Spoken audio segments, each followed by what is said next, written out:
As-tu déjà ressenti ce feu intérieur, cette urgence divine que rien ni personne ne peut éteindre?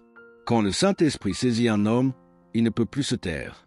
Il ne s'agit plus d'une simple foi tranquille, mais d'une flamme brûlante, une onction irrésistible. Ce que tu vas entendre aujourd'hui pourrait bouleverser ta compréhension de la prophétie. Prépare-toi. Ce n'est pas un enseignement religieux, c'est une révélation spirituelle. Je ne ferai plus mention de lui, je ne parlerai plus en son nom, mais il y avait dans mon cœur comme un feu brûlant, enfermé dans mes os. Je m'efforçais de le contenir, mais je ne le pouvais pas. Jérémie 20, verset 9. Ce verset exprime avec une intensité bouleversante ce que vit tout croyant véritablement saisi par l'onction prophétique. Une pression intérieure, un feu dévorant que nul effort humain ne saurait maîtriser. Ce feu, c'est celui du Saint-Esprit. Et partout dans les Écritures, lorsque l'Esprit descend, la prophétie surgit non comme le fruit d'un apprentissage intellectuel, mais comme la manifestation immédiate d'une puissance divine agissante. La prophétie, une conséquence directe de la présence du Saint-Esprit. Dans Actes 2, versets 16 à 18, l'apôtre Pierre s'écrie devant la foule stupéfaite. « Mais c'est ici ce qui a été dit par le prophète Joël. Il arrivera dans les derniers jours, dit Dieu, que je répandrai de mon esprit sur toute chair. Vos fils et vos filles prophétiseront. » Remarquons que le texte ne stipule nullement qu'il devait d'abord fréquenter une école biblique ou théologique. Il est simplement écrit « Vos fils et vos filles prophétiseront ». Cela signifie qu'ils ont été rendus capables, dès leur jeunesse, d'être les porte-paroles de Dieu, non par leurs compétences humaines, mais par la puissance de l'Esprit. Ce même principe se vérifie en Actes 19, verset 6, lorsque Paul impose les mains aux disciples d'Éphèse. Lorsque Paul leur eut imposé les mains, le Saint-Esprit vint sur eux, et ils parlèrent en langue et prophétisaient. Aucune formation préalable, aucune méthode, juste la visitation du Saint-Esprit, et la prophétie éclate. Là où l'Esprit agit librement, la voix de Dieu se fait entendre. La prophétie n'est pas un art humain, elle est la résonance directe du ciel dans un cœur rempli de l'Esprit. Toi aussi, si tu accueilles l'Esprit avec foi et abandon, tu deviendras un instrument de révélation. N'attends plus. Appelle à l'action YouTube, si tu veux l'ajouter à la fin. Abonne-toi à Michel Chanel pour d'autres révélations puissantes. Laisse un commentaire si ce feu te brûle aussi. Partage cette parole avec un ami qui doit entendre la voix de Dieu. Lorsque Paul leur eut imposé les mains, le Saint-Esprit vint sur eux et ils parlèrent en langue et prophétisèrent. Acte 19, verset 6. Ces hommes, qui jusque-là n'avaient jamais entendu parler du Saint-Esprit, furent soudainement immergés dans une expérience surnaturelle. C'est à partir de ce feu divin que naquit l'Église d'Éphèse. Quelle leçon pour nous aujourd'hui! L'Esprit de Dieu n'attend pas que nous soyons prêts selon des critères humains. Il agit dès l'instant où nous lui faisons pleinement place, sans résistance. Le prophétique, manifestation du feu de Dieu. Il est essentiel de comprendre que la prophétie n'est ni un exercice mental, ni le fruit d'une réflexion intellectuelle. Elle jaillit spontanément d'un cœur enflammé par la présence du Saint-Esprit. Comme le prophète Jérémie, celui qui est saisi par l'onction ressent une urgence intérieure impossible à contenir. Il y avait dans mon cœur comme un feu brûlant, enfermé dans mes os. Jérémie 20, verset 9. Ce feu n'est pas une sensation physique. C'est une pression spirituelle, une intensité divine, une impulsion céleste qui pousse à parler. Ce n'est pas un fardeau accablant, mais le fardeau sacré du Seigneur, une parole vivante qui doit être relâchée. Sans ce feu, il ne peut y avoir de véritable expression prophétique. La foi, la clé qui ouvre les dimensions du prophétique. Dans Romains 12, verset 6, l'apôtre Paul enseigne « Puisque nous avons des dons différents selon la grâce qui nous a été accordée, que celui qui a le don de prophétie l'exerce en proportion de sa foi. » Le mot proportion est ici fondamental. Dieu ne nous utilisera jamais au-delà du niveau de foi que nous lui permettons d'activer en nous.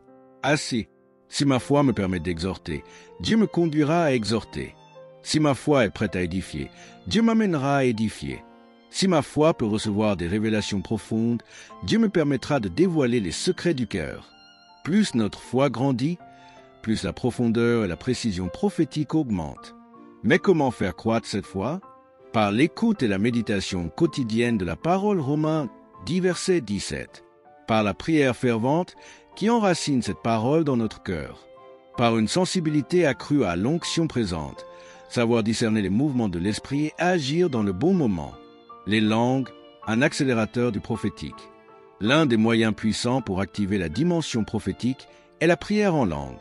Celle-ci permet de remplir notre réservoir spirituel, éveiller plus intensément notre sensibilité à la voix du Saint-Esprit, libérer l'interprétation qui mène à la prophétie. 1 Corinthiens 14 versets 2 à 5. En priant en langue, nous déconnectons notre intelligence naturelle et nous nous connectons à la source divine. C'est ce que chante le psalmiste. Chantez à l'Éternel un cantique nouveau. Psaume 98 verset 1. Apprendre à attendre le premier mot. Sous l'onction, il ne faut jamais parler dans la précipitation. Attends que le premier mot vivant soit déposé dans ton esprit. Ce mot est comme la première goutte d'une source. Une fois libéré, le flot prophétique s'écoule librement, comme une pompe que l'on amorce. Mais si ce mot n'est pas prononcé, une agitation intérieure intense se fait sentir, semblable à celle du prophète Jérémie. Une parole vivante, quand le feu de Dieu jaillit du cœur. Je ne ferai plus mention de lui, je ne parlerai plus en son nom, mais il y avait dans mon cœur comme un feu brûlant, enfermé dans mes os. Je m'efforçais de le contenir, mais je ne le pouvais pas. Jérémie 20, verset 9. Ainsi parle le prophète, traduisant cette expérience indescriptible qui saisit l'homme lorsque le Saint-Esprit dépose une parole prophétique dans son cœur. Ce n'est pas une simple idée, ni une pensée furtive. C'est une parole vivifiée, un mot de feu qui brûle dans l'être intérieur et qui exige d'être relâché. Le jaillissement naturel de la parole prophétique. Lorsque le premier mot est prononcé sous l'onction, tout le reste suit, comme une source intarissable. C'est comme ouvrir une vanne, le flot ne s'arrête plus. Mais si cette parole est retenue, elle provoque un tumulte intérieur, comme le dit encore Jérémie. J'ai recueilli tes paroles et je les ai dévorées. Tes paroles ont fait la joie et l'allégresse de mon cœur. Jérémie 15, verset 16. Cette parole est vivante, bouillonnante, joyeuse. Elle transporte une joie céleste, une force irrésistible. Il faut la proclamer, car c'est précisément à ce moment que le flot prophétique coule avec puissance. En résumé, la prophétie est l'expression naturelle d'un cœur rempli du Saint-Esprit. Elle naît du feu divin, s'active par la foi et s'amplifie par la prière en langue. Tout croyant porte en lui ce potentiel prophétique. Il ne reste qu'à se laisser remplir par l'Esprit et oser libérer la parole. La prophétie, un bouillonnement divin. Le psaume 45, verset 1 exprime avec majesté cette dynamique spirituelle. Mon cœur bouillonne d'une parole excellente. Je dis, mon œuvre est pour le roi. Le terme hébreu pour prophétiser évoque littéralement une ébullition, comme une source qui entre en éruption. Il ne s'agit pas d'une simple pensée qui traverse l'esprit, mais d'un mot vivant, vibrant, chargé de puissance divine. Lorsque ce mot se forme dans l'âme, il devient impératif de l'articuler, même si la raison peine à en saisir le sens immédiat. Ce premier mot relâché sous l'onction devient l'étincelle qui déclenche le flot prophétique. Discerner le moment propice, l'art de capter le souffle de l'esprit. À l'image de l'aigle qui attend le courant ascendant avant de s'élancer, Deutéronome 32, verset 11, le prophète apprend à percevoir le vent du Saint-Esprit. La prophétie véritable ne se précipite pas. Elle surgit lorsque l'atmosphère spirituelle atteint son zénith dans la pleine intensité de la présence divine. Pendant l'adoration, une différence profonde se manifeste entre ceux qui chantent par habitude et ceux qui adorent en esprit et en vérité. Jean 4, verset 24. Les premiers se fatiguent rapidement, tandis que les seconds, portés par une force invisible, pourraient rester dans cette atmosphère des heures entières. C'est dans cette zone sacrée que le souffle prophétique se libère.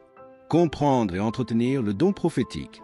Comme un enfant qui apprend à marcher en tâtonnant, celui qui porte un appel prophétique apprend à reconnaître les mouvements subtils de l'esprit.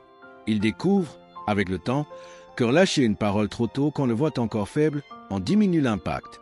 Mais lorsqu'il atteint le sommet de la visitation divine, la parole devient tranchante, pénétrante, irrésistible. Elle touche les cœurs et les transforme. Pour nourrir et entretenir ce don, il est nécessaire de cultiver une vie spirituelle solide. Par la lecture méditative et constante des Écritures, le carburant de toute vie prophétique. Par une prière persévérante dans la langue de l'Esprit et dans sa langue maternelle. Par une intimité profonde avec Dieu qui affine la sensibilité à l'onction du moment. La véritable nature de la prophétie. La prophétie ne consiste pas à livrer une adresse ou une date de naissance. Elle ne se réduit pas à une démonstration spectaculaire de révélation. Elle est bien plus que cela. Elle est la communication de la pensée de Dieu, l'expression de sa volonté, destinée à édifier, exhorter et consoler. 1 Corinthiens 14, verset 3. Une parole réellement inspirée s'imprime dans l'esprit et marque l'âme. Elle demeure, car elle vient du ciel. Elle bouleverse, elle guérit, elle bâtit. Le feu ne peut être contenu. Et il y avait dans mon cœur comme un feu dévorant, enfermé dans mes os. Je m'efforçais de le contenir, mais je ne le pouvais pas. Jérémie 20, verset 9.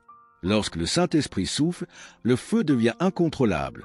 Il traverse les résistances, consume les doutes et pousse l'homme ou la femme de Dieu à proclamer l'oracle divin.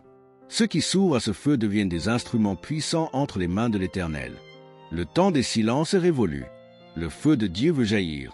Il cherche des bouches disponibles, des cœurs embrasés, des vies abandonnées. Toi qui lis ces lignes, et si tu étais cet instrument? Et si c'était ton tour de te lever? Aujourd'hui, ose dire, « Seigneur, enflamme mon cœur pour prophétiser.